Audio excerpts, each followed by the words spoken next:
All black men are good at sports. All Asians are good at math. All Irish are drunks. All Mexicans are illegal. All Muslims are terrorists. If you believed any of these statements are true, stereotypes are affecting the way you think about other people. Watching popular television shows, reading the newspaper, watching news stations are things that every American does daily. These are some of the main roots that stereotypes are fed to people. As a black woman, I've been stereotyped for reasons such as my race, my gender, and my name. I'm affected daily by stereotypes that were given to people who are like me without any factual information behind them. In today's society, where we are fed stereotyped information from many different media sources, we are often unaware of what people who are not like us are actually like. Instead, what we are told they are like. We must require media outlets to show people as they actually are and not who they want us to believe they are. We must expose ourselves to people from other backgrounds to eliminate stereotypes. I will define what a stereotype is, how the media portrays people in a way to confirm stereotypes, and in what ways stereotypes can be reduced. We must first define what a stereotype is. According to Cardwell, a stereotype is a fixed overgeneralized belief about a particular group or class of people. Stereotype as a cognitive process is sometimes negative and sometimes positive. SimplyPsychology.com defines the advantages and disadvantages of stereotypes. One advantage of stereotypes is that it enables us to respond quickly to situations because we have had similar experiences before.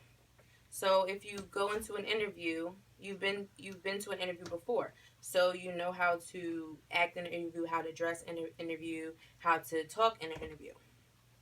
One disadvantage is that it makes us ignore the difference between individuals. Therefore, we think about things about people that might not be true.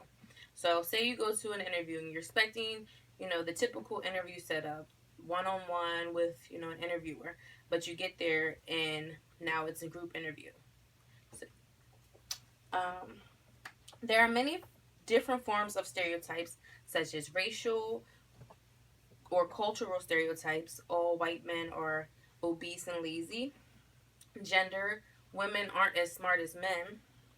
Groups of individual stereotypes, such as all politicians are liars and they are in big businesses' pockets. Sexual stereotypes, any female that is masculine is gay. And hair color, all blondes are dumb. We know that this is not true of all people of these categories. However, stereotypes will have us believe it is so. According to psychologytoday.com, we use stereotypes because we want to feel good about the group we belong to, and one way of doing so is to denigrate all those who aren't in it. And while we tend to see members of our own group as individuals, we view those in outgroups as undifferentiated stereotyped mass. Stereotypes can cause a stereotype threat in which people who are stereotyped actually begin to believe and behave in those stereotyped ways. How do these stereotypes come about? Well, one way is through the media. The media often feeds people negative or positive stereotypes about people that may or may not be true. When you turn on television to watch your favorite TV show, you might see a black man playing basketball or a Spanish lady playing a maid. This in turn may subconsciously put these ideas about these people in your head. You will generalize about those people to their race. The media will even search for images to display that emulate the stereotype that they are trying to portray. For example, in the case of Alton Sterling, a black man shot and killed by police for selling CDs and DVDs, the media did not use images of him smiling with his wife and 3 kids. Instead, they used his mugshot to portray him as a thug, a black thug, that he deserved what he got because he was a criminal. Uh, Malcolm X says, the media is the most powerful entity on earth. They have the power to make the innocent guilty and to make the guilty innocent. And that's power because they control the mind of the masses. So you may be asking yourself, how can we reduce the effects of stereotypes on us? To reduce stereotyping others, we must first actually get to know people from different cultures or who are not in our in groups. And also require our media sources to show people as they actually are and not who they want to portray them as. To quote Ed Koch, an American lawyer, stereotypes lose their power when the world is found to be more complex than the stereotype would suggest. When we learn that individuals do not fit into the group stereotype, it begins to fall apart. Being exposed to multiple people of another group, stereotypes begin to break down because we find that all people in the race or category or group do not fit into that stereotype or act alike. According to my social psychology book, two groups are more likely to reduce their reciprocal stereotyping, prejudice, and discriminatory behavior when six conditions of contact are met. Both sides are mutually interdependent, where they depend on one another to accomplish a common goal important to both sides. They have equal status. They have opportunities for informal contact with one another, such as meeting in the coffee shop.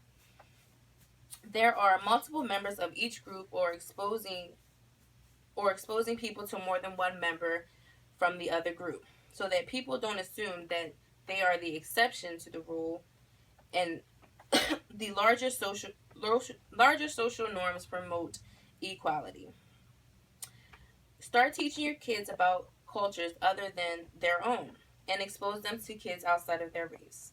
Also, stop supporting media outlets that promote negative stereotypes that are often untrue. Require them to show people exactly how they are and not whatever stereotype was given to them for whatever reason. In conclusion, we have seen how stereotypes are affecting the way we see the world and other people, and how the media uses its platform to further confirm stereotypes, positive or negative, about people. I implore everyone to actively go out and befriend others who are not like you, to find out what they are actually like versus what you have been told they are like, and to only support media outlets that do not confirm negative stereotypes but are diverse and educational. And so I leave you with this quote by Paul McCartney. We all use stereotypes all the time without knowing it. We have met the enemy of equality, and the enemy is us. Thank you.